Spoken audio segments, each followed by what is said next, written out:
Ah, yes, it is that time where college football is at its best as we have the Final Four in all of college football, the college football tournament to declare who's going to play for the national championship. It's all starting tonight. It's Miami and Ole Miss are doing battle. We will keep you posted as we get going in this game. Hello, everybody. You're surely the animal. This edition, a handful of cup of Joe. Glad to be so glad to be back with you. I'm so excited. Can't even talk, you know. So uh, so glad to be with you tonight. We got a lot to talk about.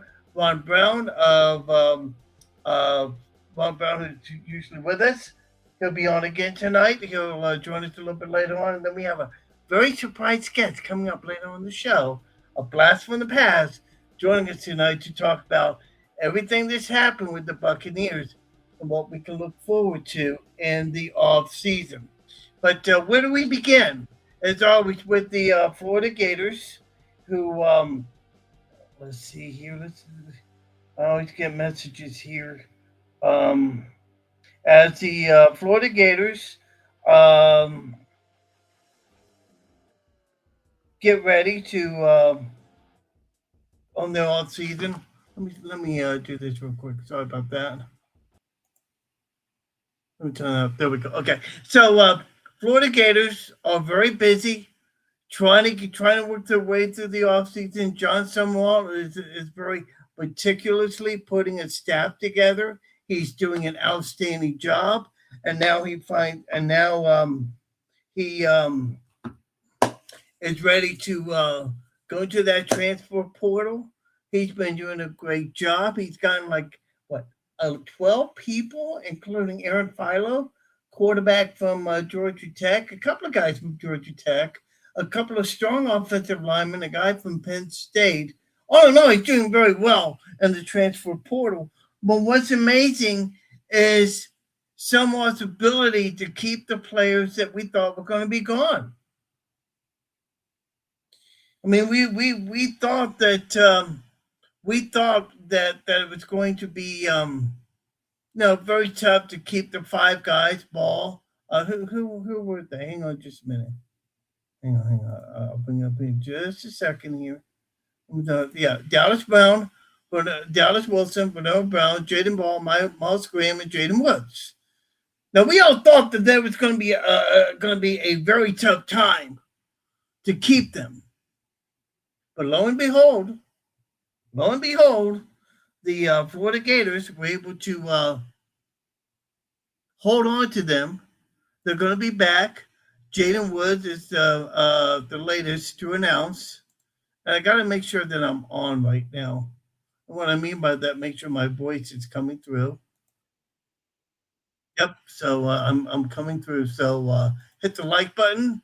You can see me on YouTube, X, also here on Facebook as we get you ready. And of course, we're going to update you the latest on what's going on with the game between Ole Miss and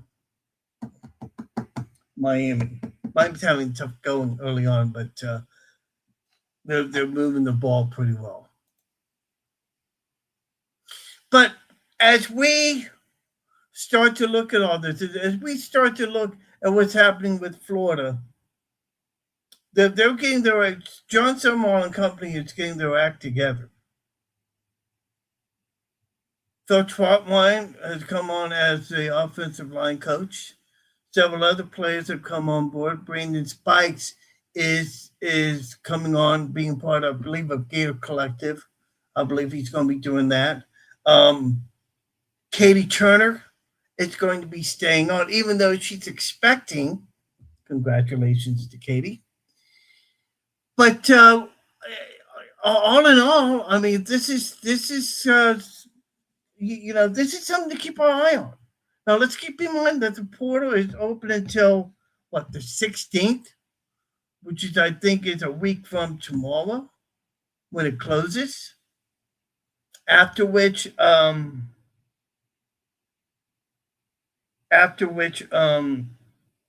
they can concentrate on the final recruiting period before they get going with their off-season plans. John Summerall spoke on Tom Krasnick's show earlier today on WDAE 95.3 FM down in Tampa, Florida. Had a very nice interview, and this is a guy that's just ready to go. I mean, you can just by listening to John Summerall, you can feel his energy, big time, and I'm excited. Why wouldn't you be? I mean, once I was questioning Jaden Ball whether he was going to be coming back or not, and that kind of got me worried. But in the end, Ball was smart and decided that that's what he was wanted to. That's what he wanted to do. Come back for 2026. And isn't it amazing that you see all this? You're seeing all these players coming back. These players we signed. It's almost like it's almost like we're watching NFL football, but only in a college style, with all these players resigning. Crazy. This is what happens when you have the NIL, folks. This is what happens when you have the NIL.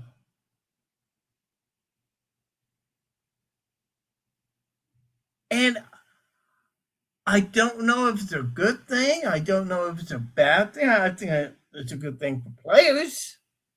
But it's a good long term for the sport. That's one thing they have to think about. And we're gonna find out. Ron Brown is supposed to join me here. Says he was going to join me. Okay.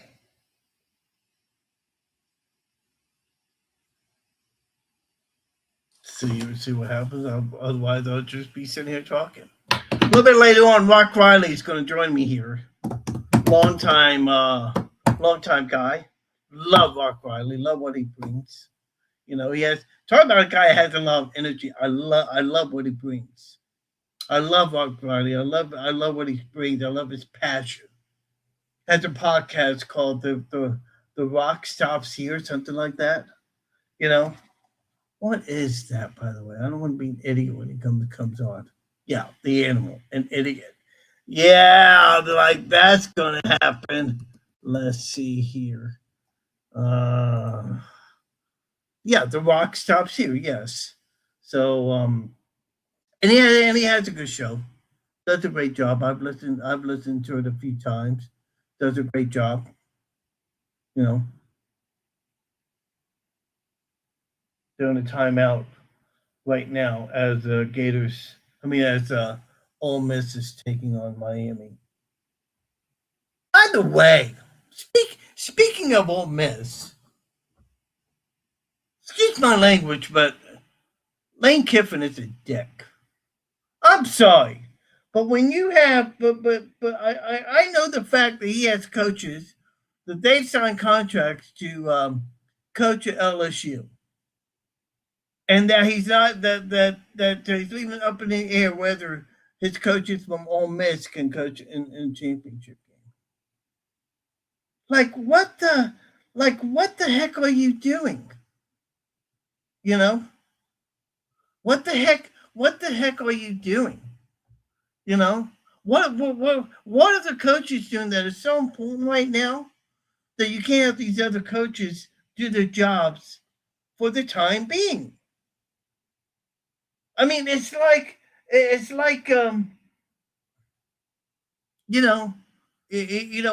when Lane first got on the plane to go to LSU, Lane Kiffin made it plain clear, saying, "Hey, look, if you want to come with me to LSU, you better get on this damn plane."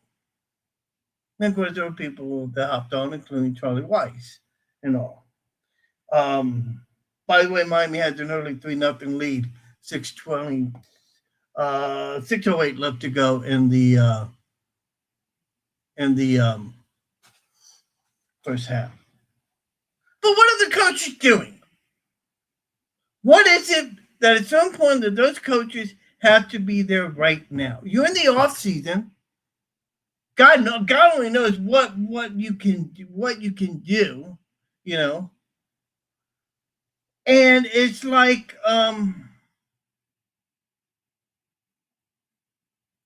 let these guys coach. Show a little bit of do something. I tell you what, Lane, do something good. Why don't you let these coaches coach this team? You're gonna get them. You're gonna get them back after they have their run. Let them coach.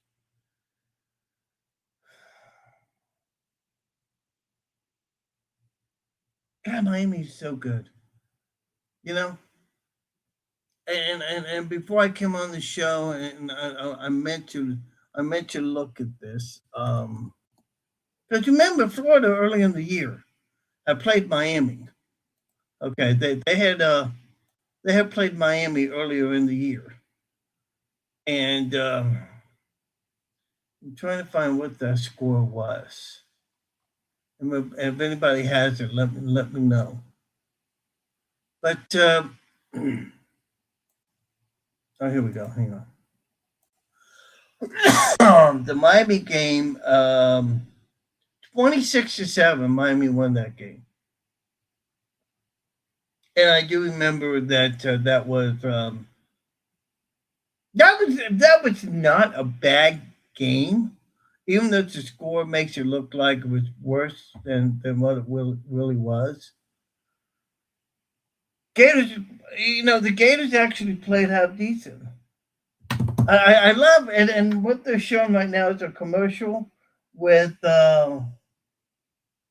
let's see what is Modelo, and they got the Florida Gator fans involved in it. I think it's great.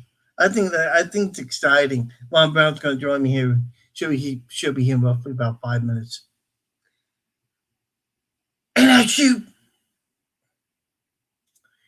And as you look at all this, the more that Miami, to me, the more that Miami wins, the more it solidifies how good they really are.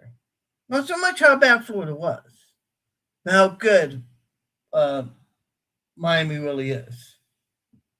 And make no mistake about it, Marty Cristobal has got that team fired up, ready to go, playing as well as they could. Rock Riley's going to join me in a few minutes. Oh, good old Dominic gives me a heart. He loves my show. Thank you, Dominic. I appreciate that, my friend.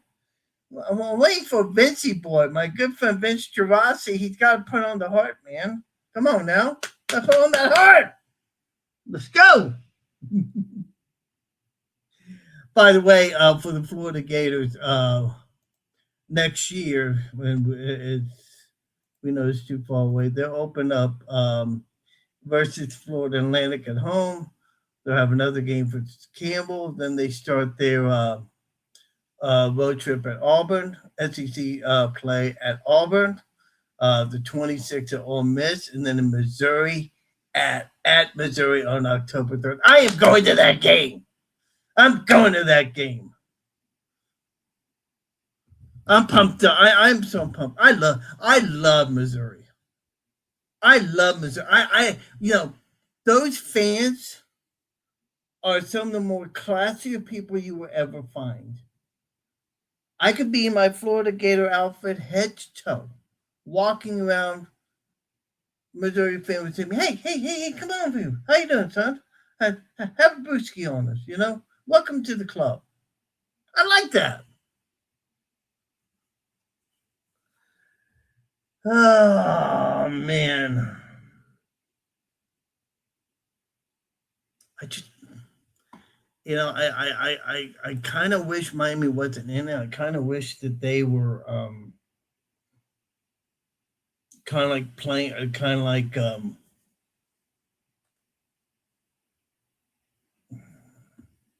Ooh, that was a hit to the head. 5:11 to go. Miami with the ball again.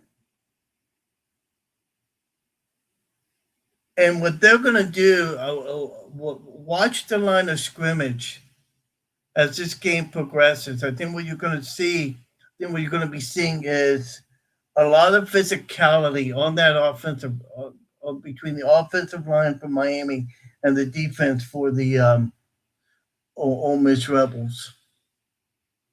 Miami will wear you down. They'll wear you down quicker than a dog, you know. So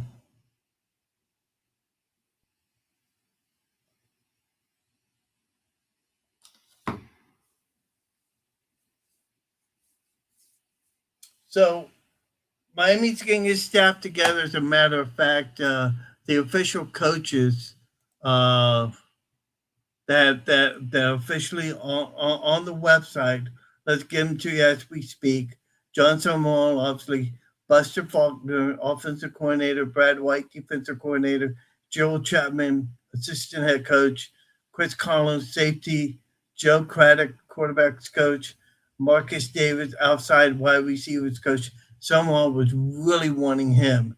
Chris Foster, running backs coach, Jonathan Galante, special teams coordinator, Greg Gasparotto, linebackers coach, Bam Hardman, outside linebacker. Bam used to, I believe, be a player at Florida. Brandon Harris, cornerbacks. Evan McCassick, tight ends coach. Trent McKnight will be the passing game coordinator, also wide receivers coach. Phil Troutwine, the offense will be the offensive line coach. Remember, Troutwine played under Urban Meyer. I remember him. He was a beast. And Rusty Witt will be director of football performance, aka also known as the strength coach. He's a U.S. Army guy. I mean, comes from what I've been told, he's a no nonsense kind of guy and really works his players hard. So we're going to see what will happen as when they get into strength and conditioning. I believe they're doing that right now. I'm not sure, but I believe they are doing that right now, getting to their strength and conditioning. Always a guy that loves to work out and strength and condition himself. Sometimes the body, sometimes the hair, sometimes other things. Oh, we won't talk about that right now. The RB guy, Lonnie Brown. Hey, How are you doing, man? You're late to the show. yeah, I wasn't even thinking. I saw those texts and couldn't remember, and all of a sudden I was out and I rushed back home, watching the game, and I was like, man, this Ole Miss Miami game starting off. I took Miami Yeah, minus 3.5. Front seven is elite, and when they have to run the ball, Miami is really good. You can't. It's hard to stop them when they decide they're going to run I the know ball. that. And Yeah. Ole Miss is 65th in the country at stopping the run. Man, that's the one thing that's gonna be rough. That's one of the roughest things that's gonna happen. I was just saying a moment ago that Miami offensive line is very good at wearing down a defensive line. I mean, no matter who you play, I mean that's what's gonna happen.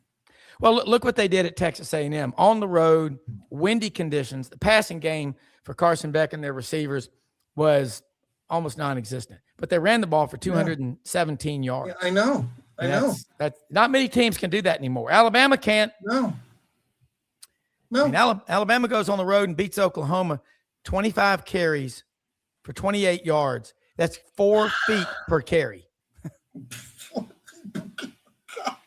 That's pitiful. As Uncle Jed would say on the Beverly Hillbillies, pitiful, pitiful, just Beautiful, pitiful, beautiful, beautiful. pitiful. Man, that's just amazing. Hey, let's talk about a little bit what my boys have been doing. They've got 12 players signed up in the portal right now. They've been able to maintain Jaden Ball. Hang on, let me bring it up again because I want to get to make sure. Dallas Wilson, they got him back.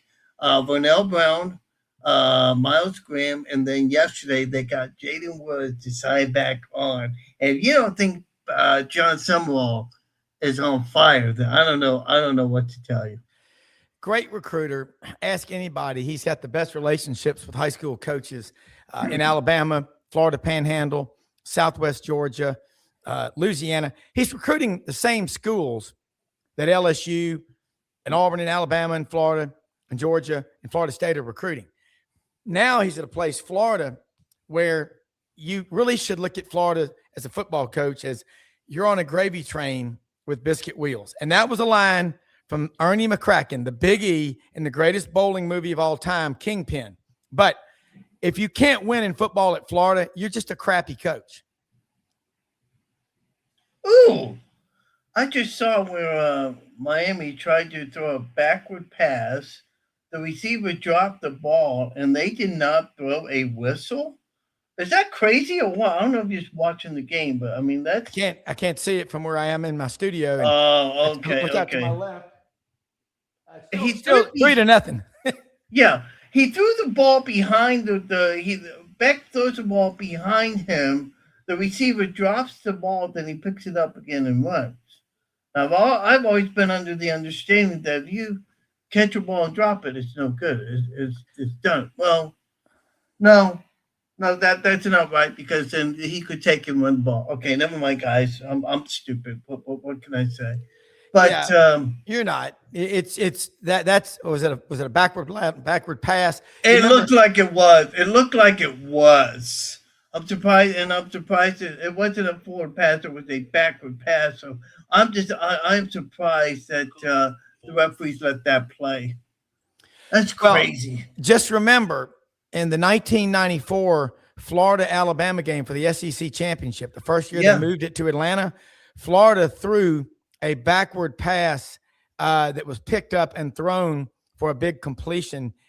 Florida won that SEC championship, what, 24-23, something like that? something like that. Yeah. One of the best games in the SEC that we have seen in a long time. But Yeah. back to John Summer and what he's doing with this team, able to get guys like Aaron Philo, quarterback Mhm. out of Georgia Tech. There's a couple of guys from Georgia Tech that he has obtained.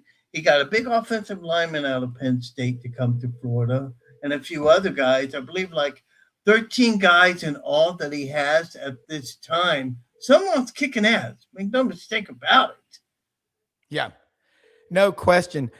I think John Summerall is going to be successful at Florida.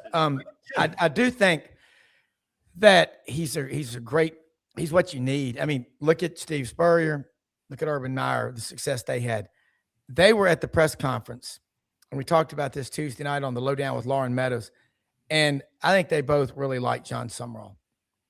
And John Summerall played at Kentucky. He's a Huntsville, Alabama native, Grissom High School. He gets it. He understands how important football is in the South, specifically the Southeastern Conference. I look, I'm not surprised at the success he's having. Joe, he's been a head football coach 4 years. He's played for the conference championship both years at Troy and both years at Tulane. Yeah. I mean, what's And, not to like? and no, I mean, and I think I was hearing something earlier. I had it in my head and I lost it. But I mean, he had like he had like oh, I know what it was. When someone was told an interesting story in an interview that I heard earlier, courtesy of uh, iHeartRadio on 620 WDAE, Tom Krasnicki. And in the interview, someone pointed out how it was Steve Spurrier and Urban Meyer that went and talked to John Summerall about coming to Florida. So, people like him were, Scott Strickland was sending the boys out to talk to these guys, to talk to someone, which was, I think, a very smart move, which is a benefit of having alumni in your school, especially guys like Spurrier and Urban the ability to talk to him, and it really kind of surprised me that it was Urban, given the fact that he was coaching at Ohio State. I mean, I was not getting that. I think what you've got, John Summerall also is the staff. I mean, Buster Faulkner, Georgia Tech got hit probably harder than any school I can think of. Buster Faulkner coming down as offensive coordinator. Brad White's a guy that a lot of people, if you talk to smart football people, forget that he's at Kentucky and they've been terrible lately. His defenses give Lane Kiffin's Ole Miss's offenses fits. He's the Kiffin killer. They give Georgia a hard time. They give Florida a hard time. I think what people are doing, project to a school like Florida with the talent that he's going to have. And that's why people are so excited about Brad White as DC, Buster Faulkner as offensive coordinator, and John Summerall as the head coach. John Summerall is so hands-on, but he's also great with the media. He's not an introvert. Lane Kiffin he's almost a social animal, but you get him away from the cameras. Lane Kiffin is an introvert. John Summerall is a guy that looks like he still could play if needed. Yeah. Oh yeah. I mean, you look at him and he's like, oh my. I mean, he's just, and the way he talks. You watch that. You watch the interview. Hear him talk. You can feel that energy coming out of him. And he's like, I'm not tired. I got a lot of fire in me. I don't like to lose. I mean, I'll play my 12-year-old kid in basketball, and you better believe I want to win against him. I mean, this is a guy that doesn't like to lose. And even though you don't like to hear the fact of him beating his 12-year-old son in basketball, you really have to love the energy that he brings. Yeah. Well, you want competitive people, and you're not going to attract what they call the dogs on offense and defense if you don't have a head coach who's a dog and his assistants that are dogs. Guys are not attracted to betas. You better have an alpha male culture. And all this crap that you hear, you can't be tough on kids nowadays. You tough on them, they'll hit the portal. Good. Thank you for telling me you're a quitter now versus me putting you at first team and you quit in the Gator Bowl against Georgia or at LSU or on the road at Vanderbilt. Thank you. Thank you for telling me that. We have got to quit coddling these athlete students. Don't even call them student athletes anymore. I'm not sure if they even go to class. I would love to know what these guys are majoring in. Yeah, I hope it's accounting. I hope it's accounting and finance because they're getting all this money. Yeah. I'm looking forward to tracking the numbers. You watch these people that win the lottery. How many of them are dead ass broke in no time? And you've got more friends than you've ever had in your life because everybody wants to borrow money and they'll pay it right back. I want to get your thoughts on something real quick. By the way, Ron Brown of SEC Inside joining me in just a minute. Mark Riley's on standby. He'll be joining me here in just a couple of minutes. DJ Lagway, he made a visit to Florida State, and the reaction on X was they thought it was an insult that Lagway would even visit Florida State. And then he goes out to Baylor, and they show him sitting with the Baylor football coach at the basketball game. I mean, I get it. I mean, Lagway needs to find another place to play, but Florida State, I don't think that's a good image for him. DJ Lagway, I think people will tell you Lauren knows him, and he's highly thought of, but Brendan Martin, my executive producer and producer for our network, the Buddy Martin Show and all, says it's easy to get mesmerized by DJ. He's sexy, big, all the measurables, height, weight, speed, throws a tight spiral. But the kid's made, I don't know, 2.5, 3 million. I think he's comfortable. This is what the NFL is noticing. The kids that make it to the NFL, they all got NIL, okay? Those are the ones that are getting and they're coming in and they ain't as hungry as they used to be. Okay. Oh yeah. This is what's going on. Hey, you know what's even more mesmerizing is to see Brendan Martin with that mustache. I don't know what God. you make. I don't Porn know. star. I don't know what you make of it. Oh, and he said he's doing it just to irritate his daughter. Well, I mean, it's a new year, Ricky Ricardo. I mean, come on, explain to me.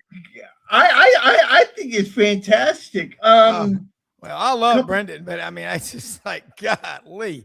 I'm trying to think who he looks like. Matt Dillon. Real quick. Ole Miss scored.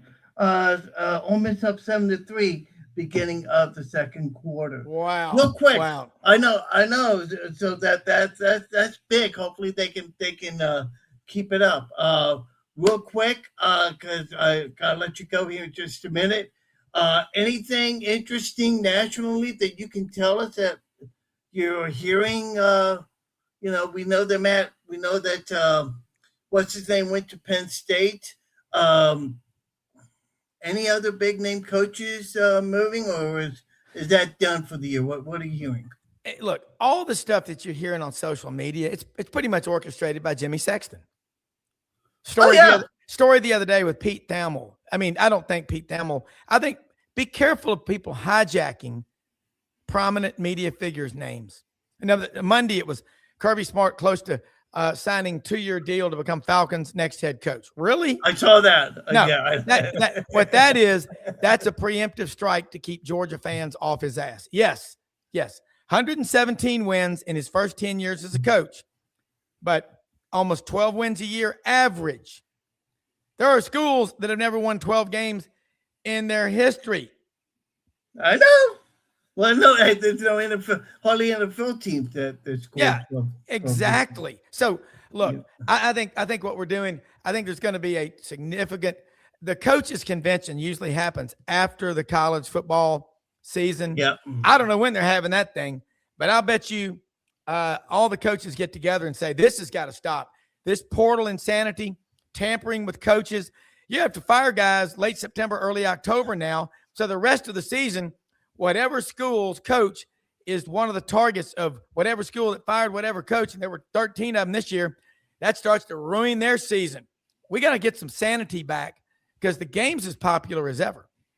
Speaking of that coaches convention, when it comes up, do you think they'll start to institute some changes in terms of the portal, in terms of the dates, changing them? I mean, are you hearing anything about that possibly coming up? I mean, they got to do something. I mean, this is ridiculous having a portal while these games are still going on. It's beyond horrible.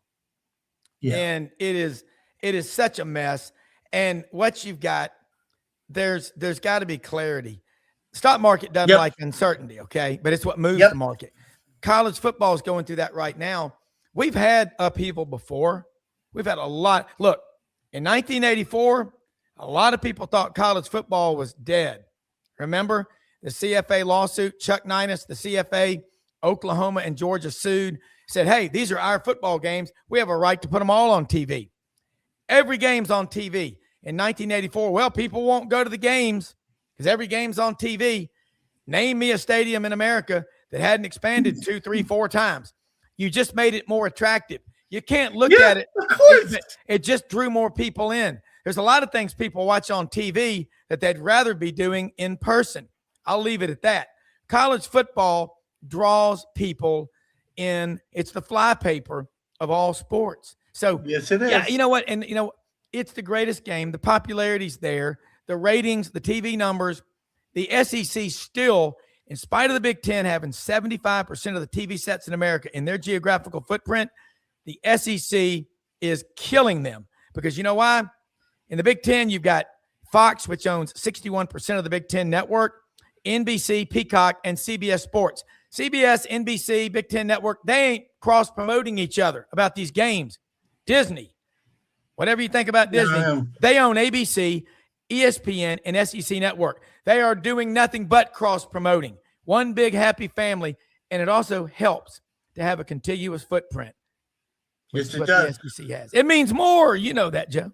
There you go. Hey, listen, I got to cut you off because I got another guy joining me here. Gotcha. thank you for joining me this late. Now. I will be back on next Thursday for I'm another ready. show, and then we'll talk a lot more about this and talk about who's going to play in the national championship. So I'm thank you ready. very much Thanks for for having joining me. me. Sorry I was late. No, you're fine. Thank you very much. You have a good one, my friend. That is Ron Brown, the radio voice. Oh, well, not radio, but he hosts SEC podcast. You can listen to Brandon, the Buddy Morton show, the Lowdown with Lauren Meadows, a bunch of other things. So you can listen to him. Which leads me, ladies and gentlemen, to my next guest, a man among men, a gentleman who is you want to talk about legends and you want to talk about legends. There's Steve Spurrier, there's Tim Tebow, there's Brent Musburger, there's Kirk Gowdy. You might even Chris Berman you can put in there, but there is nothing that compares to The Rock. And when you and if you want to smell The Rock, you better start cooking. Host of the podcast called The Rock Stops Here, and a longtime friend of mine. Don't know if he wants to say the same about me, but what the heck, ladies and gentlemen, Rock Riley joining me on this edition of Half Full Cup of Joe. And sir, there you go. How are you, my friend? Doing great, Animal. Doing great. That was some introduction. Thank you, my buddy. Well, hey, I read it. I read it just like how you wrote it. Hey, what say? Uh, we'll get to talking about you and what's going on with your podcast and everything. I love Bucko Bridge right behind there on the left hand side. I love it. Fantastic. Um, Big news that happened today. 5 guys, 5 coaches were let go from the Tampa Bay Buccaneers. It's pretty much assumed that Todd Bowles is going to stay on as the head coach of the Tampa Bay Buccaneers, a team that started out 6-2, finished the year like 1-7 on the year, a team that had fallen quicker than the animals love life on a rainy day. I mean, it. Rock, what happened? Animal, one of the worst collapses that I've ever covered, and I've been covering the Buccaneers since Sam Weiss days. Yes. I mean, yeah, there's been some bad football, but with the expectations, like you said, 6-2, yeah, they had injuries, no doubt, but so does everybody in the NFL. But what was really telling is when they got their players back and they were healthy. Mike Evans was back. They got Bucky Irving back. Chris Godwin was coming along. Jalen McMillan, after the broken neck, he was back, and they were worse. They were bad on offense. They were bad on defense. They were bad on special teams. And so the Glazers, who own the Tampa Bay Buccaneers, met with Todd Bowles and told him, we'll keep you, but you got to clean house. You got to start over, and basically that's what they're doing.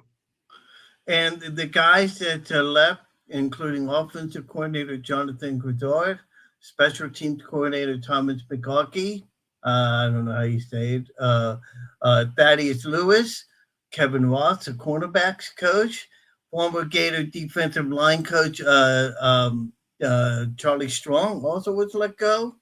And then one of the trademarks in the NFL, Tom Moore, he announced his retirement today after 35 plus years in the NFL. And I'm going to get the pass on Tom Moore. He was senior advisor. He wasn't doing much. He wasn't have, I don't think, too much of a say in the offense. But that still should not take away from the contributions that he made to the National Football League. Oh, he's an unbelievable story. Now, the only reason why he's 87 years old. Yes. And he told us repeatedly he wanted to go till he was 100. He gets into the facility. He's the first one there at 3 a.m. and he goes on the treadmill. He gets a long workout, takes his shower, and then he goes in and then he starts breaking down film. Todd Bowles comes in about 3:40. He works out. He doesn't do any cardio, but he does work out. And then Todd Bowles is ready to go probably around 4:30. Bucky Irving used to see if he could beat Tom Moore in, and they'd have a bet, and he just couldn't beat him in. So, but Tom Moore's wife had a stroke. It happened a couple of weeks I heard ago about during that. Yes. yeah, it was during the season. And so he wanted to keep on coaching, and he did not fire him. But he's like, you know what? My wife has always been there for me. Every stop, everything that we've done, it's always been about me. So you know what? It's time for me to take care of her. So he really did want to coach. But anyway, he retired, and Nick Rapone, he was the safeties coach, 69 years old, going to be 70. He retired, but all those other names that you mentioned, they were fired. Yeah, and they should have been. I kind of question the Gazard firing. He had to go. I don't think there's any mistake about it. But by the same token, you're talking about now Baker Mayfield having his fourth offensive coordinator. Is it fourth offensive coordinator in 4 years? Is that what that is now? I mean, His entire NFL career, he's only had one season with the Browns where he had a coordinator 2 years in a row, and that was it, one time. So now it's going to be a new system, new terminology. We don't know who that's going to be, but it was bad. And even if, like, okay, so Todd Bowles stays, and they say you gotta fire everybody and bring in new people. Even if Todd Bowles were to have been fired, Baker Mayfield was going to have to deal with a new offensive coordinator anyway. You know what I mean? They weren't going to keep the new head coach who would come in and have his own guys. So, you know what? I saw Baker Mayfield at the Pro Bowl, which was in Orlando last year. And I went over to him. We were right in the end zone. And I said, man, you got another offensive coordinator and he hasn't called plays. And he goes, look, I'm getting used to it. And 2 years in a row, the offensive coordinator, Canales, and of course, Liam Cohen, got head coaching jobs. But you could tell as this season was progressing, that wasn't going to be the case this year. No, he's an Ivy League guy. He was with McDaniels in Miami. He had been around. He was a smart guy. Last year, when he was the passing game coordinator for Liam Cohen and Baker, and he was also in charge of third downs, Mike Evans told me that his entire career, when it came, they have meetings for everything. Now it's like, okay, now it's third down. They go in this room. Now it's third down. They go over every scenario. He goes, we were as prepared as I've ever been when it would be third down. That was not this year. That was last year. And they were number one offensively on third downs. This year, they were terrible on third downs. Oh my gosh. It was really bad. He was learning on the fly, didn't really adjust. And like I say, the telling thing was when he got his players healthy, the offense was worse. So right there, something's got to be. What's this thing about walkthroughs? I mean, were they not practicing it like they should have been? I mean, was it due to injuries or was it due to them not understanding what the offense or defense was about? I mean, Yeah. So they have more walkthroughs. It's got to be than any other team in the NFL. And Bowles, we asked him about that at the end because we would see it a lot of days, halfway after the break, like walkthroughs. And he was like, we had so many players injured. They did. When you would look at the injury list compared to other teams, it was always really, really long. So they actually didn't have enough bodies to be able to go full go for practicing. And so Bowles was kind of forced with these older guys and veterans and let them heal. Levante David, Mike Evans. Winfield's not that old. He would always work with a trainer. Mm-hmm. Linemen were coming in and out. So they were doing more walkthroughs. And then it was Yaya Diaby. And it was over there the other day. They were cleaning out his lockers. And a couple of the beat reporters were over there talking to him. And he was the one that said, man, I like to practice. He's a young guy. He's very healthy. And he's like, there were too many walkthroughs for me. And I think we weren't prepared. So then that blows up. And then it looks like, man, Todd Bowles, he's always doing walkthroughs. Bowles was like, I had to at times because we had so many players that were beat up, that were hurt. Unbelievable. By the way, Ole Miss and Miami playing right now. Miami just had a chance for 4th and 2, and the running back slips and falls. Ole Miss is going to take over deep in their territory. I want to talk more about that in just a minute. But I, J.C. Cornell, I think his name is. I'm not sure if I'm saying that right. And a couple other guys on X. Uh-huh. They keep bringing this up. Glaciers are silent. They're not saying anything. The glaciers are silent. They're not saying anything. Right. What? I get the feeling that before all this is over with, especially with the news of John Harbaugh coming, being fired on Sunday, which surprised me and I think surprised you as well. Yeah. Um, it doesn't mean that the Todd Bowles is going to be back, right? I mean, this came from Todd Bowles. It didn't come from the Glaciers themselves, right? The Todd Bowles. Until today. So the Buccaneers came out with an official statement and they quoted Bowles, and Bowles is like, look, these guys gave a lot to me, but we have championship aspirations going forward. I had to bring in new guys to reach that standard of level. And it came from the Buccaneers. The email came from the Buccaneers today. So that's the deal. Now, there was a report, credible source, Benjamin Albright. He is out of Denver, national guy. He's also done shows with Jake Arians, who's Bruce Arians' son. So he's got some inside information. And his report today was that the Glazers did call John Harbaugh and his agent and seeing of the interest with him to come to the Tampa Bay Buccaneers. And right away, they were told, and this is the Glazers, they were told Harbaugh wants to bring in his own GM. And the Glazers like Jason Light, and they're not ready to fire Jason Light. So they hung up, and that was it. So they knew right then and there they didn't have a chance at John Harbaugh. They met with him talking about Bowles on Tuesday, and that was when Rick Stroud from the Tampa Bay Times texted him, are you going to be back? And he said, I am. That meeting that he had with Joel Glazier and the Glazier family, that was before the announcement that John Harbaugh was fired. So you're right. At first, it came from Bowles. I'm back. Meanwhile, behind the scenes, Glaziers are trying to get Harbaugh. Harbaugh wants his own GM. So now, finally, they made it official today. Todd Bowles is back. But it's true. Well, I don't know if you were around here with the Glaziers. I know you were here many, many years ago. But they do not talk to anybody other than the family. They don't do press conferences. They don't talk. They work behind the scenes. So no one really knows. If they tell you that they know. Not with the Glazers. They're a different type of ownership.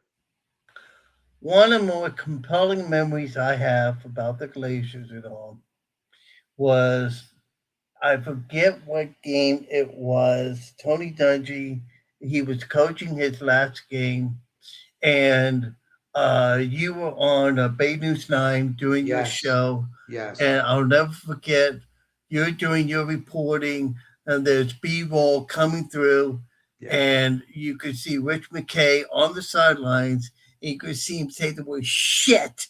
You could see it. You're talking about it. That's one of the more compelling memories I have about you, but also about this situation. And they were silent, were not saying anything, led up to the Tony Dungy firing, Rich McKay leaves. And I want to talk more about Rich in just a second, but if they're going to stay with Bowles and make the changes, I'm hearing one name of an offensive coordinator by the name of Mike McDaniels, who got fired was it today? I think it's head coach of the Miami Dolphins. Would McDaniel want to take a lesser role? I mean, I don't know. Maybe I don't know if anybody's going to hire him as a head coach. I mean, it didn't work out well. He is a really good offensive mind, though. He likes to go deep. He's good. He's good as an offensive coordinator. I think that would be great. I think that he and Baker would get along fine. But like you said, I mean, he'll get some interviews. I just don't know if he's going to get another shot as a head coach. I don't.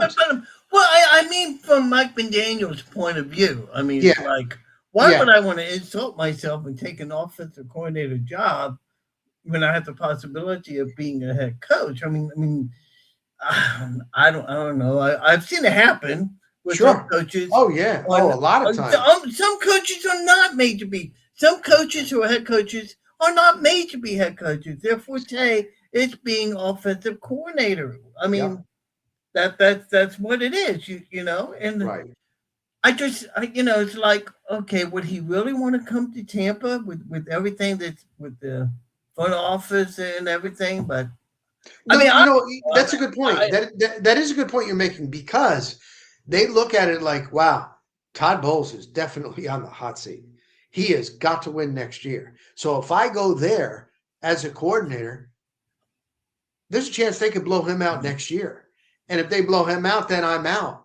But if it's a younger guy or a guy like McDaniels might think, you know what? He doesn't make it. Maybe they'll promote me if I can do good with Baker Mayfield and my weapons with the offense. So there is that. It isn't like the cupboard is bare. And I think the offensive line being so injured and moving guys in and out, that really hurt them. It all starts up front. And I mean, 2 weeks before the season started, they said to Graham Barton, they had him practice. And it was just, let's just see what you look like at left tackle. They did not expect him. He looked pretty good. And then they did next day they did practice. They had meetings. They're like, you know what? Maybe because Tristan Wirfs had to get that surgery done right before it wasn't healing. I remember all that. And they're like, you know what? Move him to left tackle. And Wirfs was saying, you don't know how hard that is. 2 weeks before an NFL opener, you haven't practiced at all, and now you're protecting the blind side. And then when Wirfs came back, then they moved him over, but he was not the same all year at center. You had two backup guards. That's where a lot of the pressure was coming for Baker Mayfield. He could feel it. He had the happy feet. So a lot of it. So when next season, when Cody Mauch is back and Bredesen is back and Gedeke's feeling better, Tristan Wirfs is looking good now, Barton should be better. I mean, that's a nice setup because the offensive line was really good year before with Liam Cohen. And you do have weapons, but the big question is Mike Evans. It sounds like he wants to be back, but he's a free agent. Is he done with Tampa Bay? Is he going to go to Houston? He'd wanted that before. That was one of his destinations. He always said he loved to play for Andy Reid, being with Mahomes. So that's kind of up in the air. Does he retire? Does he actually come back with all this turmoil now, new offensive coordinator? Or does he go either Houston or Kansas City where he had wanted to go? He is Rockwiley the pup with the rock stops here usually. The Animal have full cup of Joe coming to our national championship semifinal night. Ole Miss, who started at their 2-yard line, is right now at Miami's 27-yard line with about 5.5 minutes to go in the second quarter. Ole Miss is up 7-7. No, Miami's up 10-7. So that's what's going on right there. But you talk about Todd Bowles being on the hot seat for next year, but is it fair, given the fact that he was forced to fire all these coaches, which they needed to? But I'm just saying, is that a fair thing to do when you say, okay, well, fine, you got to fire your coaches, bring in new guys. By the way, you're still on the hot seat for next year. Oh, I think it is. It's the NFL. Look at how many firings there were. It's the NFL. You don't produce. And look, they had the worst drop-off in a long time. And again, got worse when their talented players came back and they were in a bad NFC South division. They couldn't beat the four losses at the end to the Saints, to the Falcons, to Miami, to the Panthers. I mean, that was terrible. So no doubt, I'm actually surprised that they kept him. I really am. Yeah, I am too. Because here in Tampa Bay, there is not a fan that wants him back. There are so many that told their representative, season ticket holders, I'm not renewing. You have suite holders. You have advertisers. A lot of people that spend a lot of money with the Buccaneers saying if Todd Bowles is back, I'm out. So, and the Glaciers are business people. That's what I'm saying. Very surprised that they would. That's what I'm saying. That this ain't done yet. I mean, I know they come out and say, excuse me, that they made the decision that he's going to be back. But I continue to wonder once they see these suites not being sold and everything, maybe you never know. Late to make it. That's what I'm saying. Do you know that when John Gruden got his job with the Buccaneers, that was in February? It was in February. They usually don't on Black Monday, and they usually don't do it right away. But again, you had to make these changes to get some of these guys and offensive coordinators. So the other thing is now it looks like Bowles is not going to hire, or the Bucs, A a defensive defensive coordinator. Yeah, coordinator. I see that. Yeah, I Right. see So Bowles would continue calling the plays. He'll bring in some defensive guys, but I mean, it was bad all the way around. That cannot be sitting well with fans. I don't. I'm Oh, sorry. oh, I'm sorry. You know me. I'm a diehard Buck fan. I root for my oh. boys, but you know as well as I do that's just not going to fly. I mean, I'm sorry. You better hope you have a damn good defense next year. You better hope you have a lot of people out of free agency. Right. And I was going to talk about Jason Light because Yes, the Glaciers think very high. Apparently, the Glaciers think very high of him. they do. Well, Buck Riley's assessment of Jason Light. I like Jason Light. This year was not a good job, and everybody knows that. They wanted to get an edge rusher. They wanted to, beef up the defense, linebacker and outside linebacker, and that wasn't done. They did go for Hassan Reddick, 1-year deal, $14 million, a prove-it deal, and he turned out to be a flop. That did not work. He talked a big game, and oh, that wasn't me with the Jets. Man, I've been so successful in the NFL. I want to play here for Todd Bowles' defense. But when it was OTAs, and granted it was voluntary, he didn't show up. And I'm like, you're on a new team with a new defense. You're being paid $14 million, and you will be able to make a lot of money if you have a good year, and you don't show up. And he waited until it was mandatory, and then he showed up. So he was a big talker, and it just did not work. Levante David, he didn't say it's a retirement, but you can see Father Time. He still was productive, but I think that's it. And Servassier Dennis is not good in coverage. So It was a weakness. He went in the back end with Parrish and Benjamin Morrison, and I think they're going to be good. But, I think that'd be good too. Yeah. You had the trade deadline, and they didn't do anything. He doesn't want to give up draft picks. So no, this was not overall. If you look at his number ones and look at what he's done a good job. I know there's a lot of people that just don't want him out as well, but I think he deserves more time here, and that's how the Glaciers feel. So say what you will, but I think I didn't expect him to get fired as well today. No, I didn't expect Jason Light to get fired. I expected Jason Light to be the true general manager and be a general manager and take reins and say, look, Todd, you're not coming back. We're going to make a change. We're firing everybody, and we're going to bring in. I'm going to bring in the whole new staff. Didn't do that. He left it up to the Glaciers. I don't know if that's the power structure that they have there, but I mean, if you're going to be a general manager, you should be able to run your team the way you see fit. If you have that much trust in Jason Light, and I tend to wonder if that might have played a factor in all this, and we're going to find out as we get into the offseason with all the free agents and everything like that. We have a couple minutes left, and I want to touch on another team that's right behind your shoulders there in yellow, the Rays. They are going to be moving back to the Trop this year. Yep. and I'm actually spinning my head when I say this. They actually have new ownership. I mean, I know it's really unbelievable, but they've been silent. I thought they may be making some trades in the during the Major League winter meetings. That did not happen.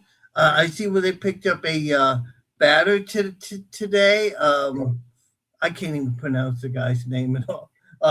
But your overall assessment was give us an update on what's going on with the Rays and the search for a new stadium.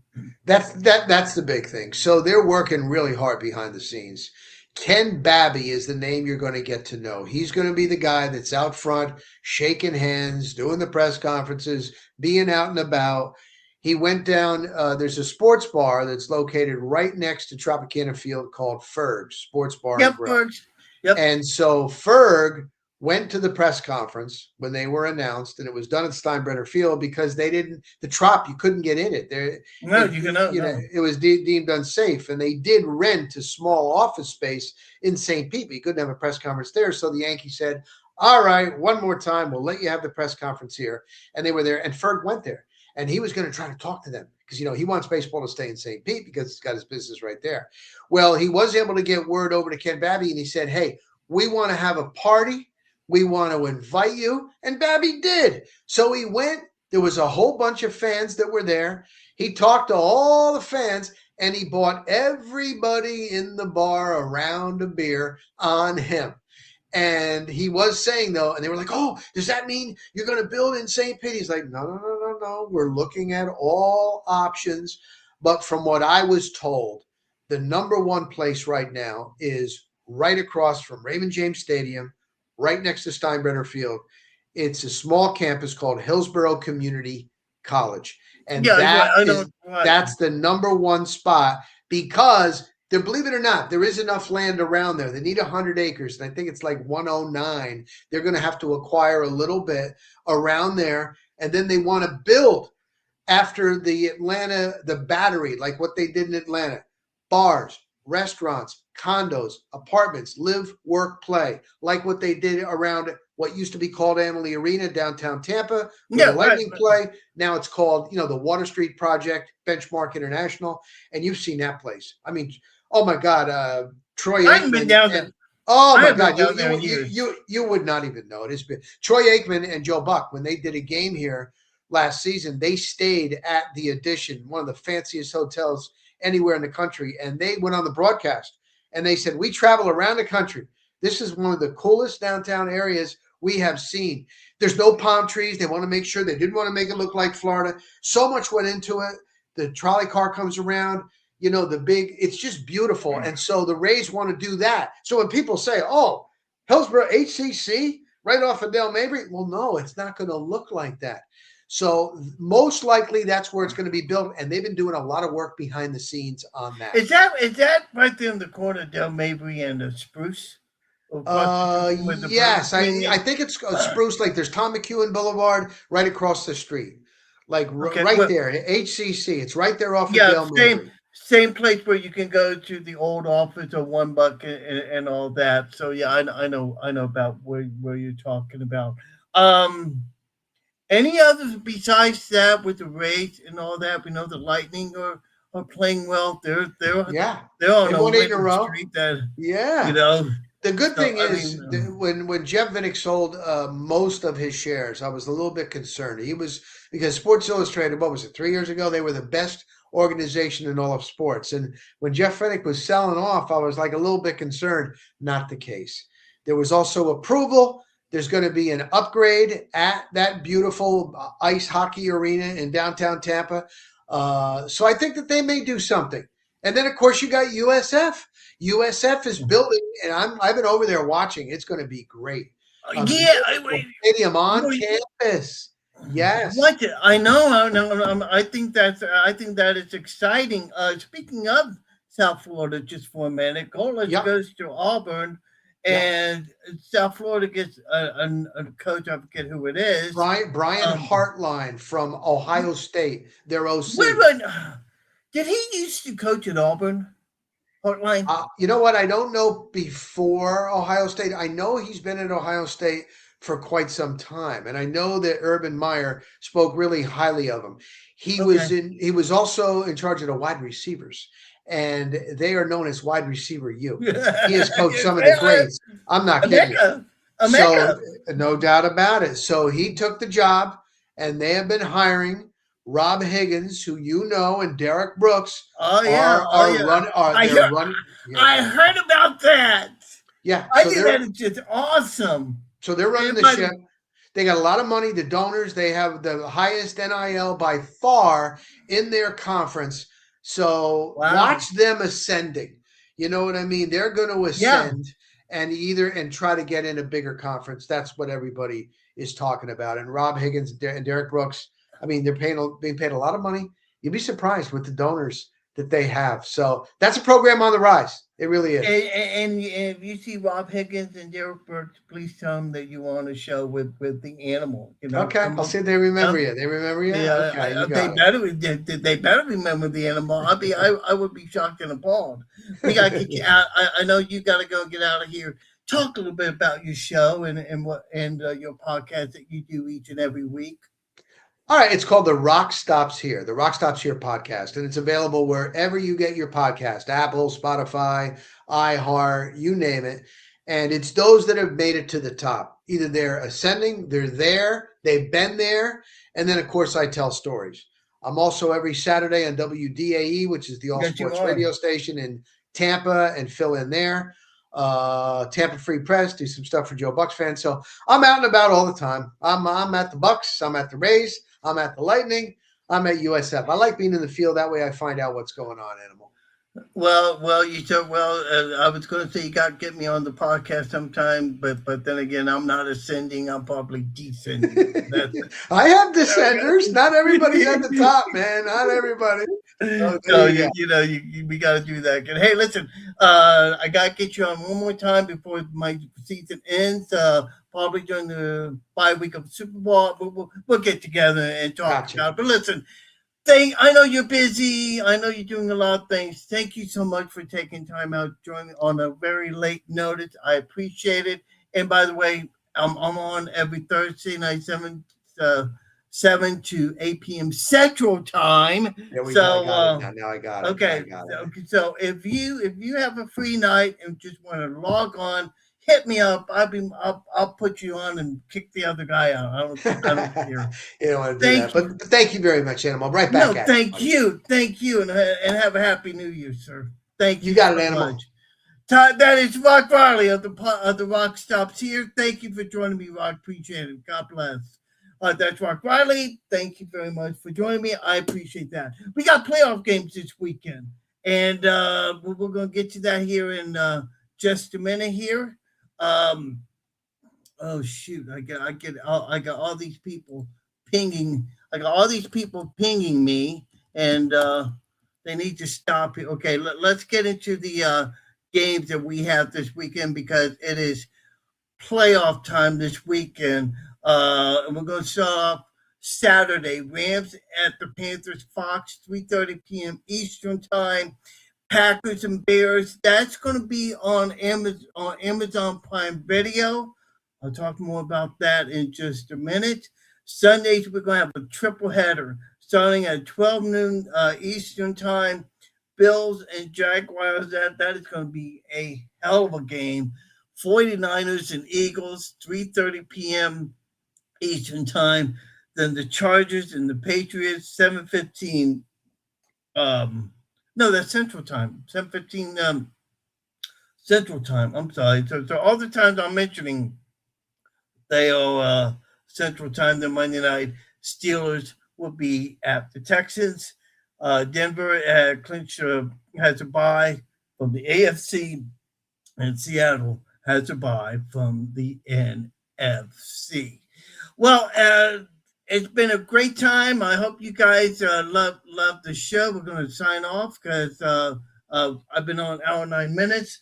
Miami's up 17-10, and defense is starting to bring it on, so we'll see what happens. Well, thank you all for joining me for this week, Half Full Cup of Joe.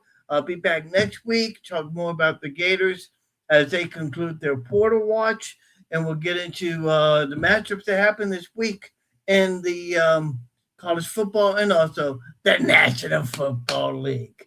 As I always like to say, if you're not a Gator, you're primed to be Gator bait. Good night, everybody. God bless, and Happy New Year. Thanks for joining Joe Fulford on Half Full and a Cup of Joe. Don't forget to tune in next time for more football talk, analysis, and fun. Follow us on social media to stay up to date on all things Half Full and a Cup of Joe. And remember, always keep your cup half full and your team spirit full. See you next time.